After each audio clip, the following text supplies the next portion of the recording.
नमस्कार. हळद उत्पादक शेतकऱ्यांसाठी आनंदाची बातमी आलेली आहे. आज सोमवार 30 मार्च 2026.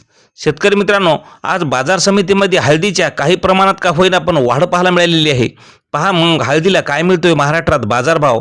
पण मित्रांनो, अजूनही चॅनलला सबस्क्राईब केलं नसेल तर सबस्क्राईब करा, कारण असे दररोजचे बाजारभावाचे व्हिडिओ आपल्याला पाहायला मिळतील. पहिली बाजार समिती लोहा.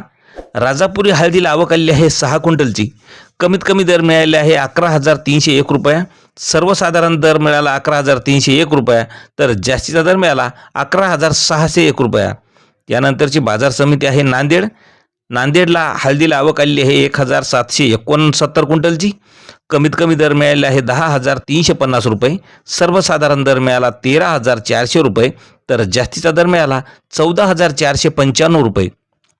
यानंतरची बाजार समिती आहे शेनगाव. लोकल हळदीला शेनगावला आवक आली आहे 68 क्विंटलची. कमीत कमी दर मिळाला 11,000 रुपये. सर्वसाधारण दर मिळाला 12,500 रुपये, तर जास्तीचा दर मिळाला 13,400 रुपये. मित्रांनो, यानंतरची बाजार समिती आहे सांगली.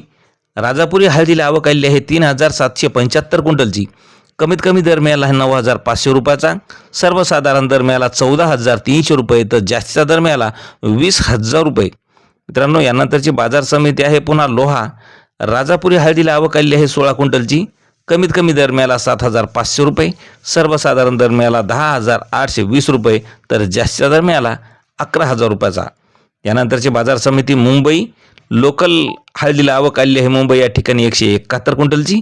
कमीत कमी दर मिळाला 18,500 रुपये. सर्वसाधारण दर 20,750 रुपये, तर जास्तीचा दर नेहमीप्रमाणे 23,000 रुपये.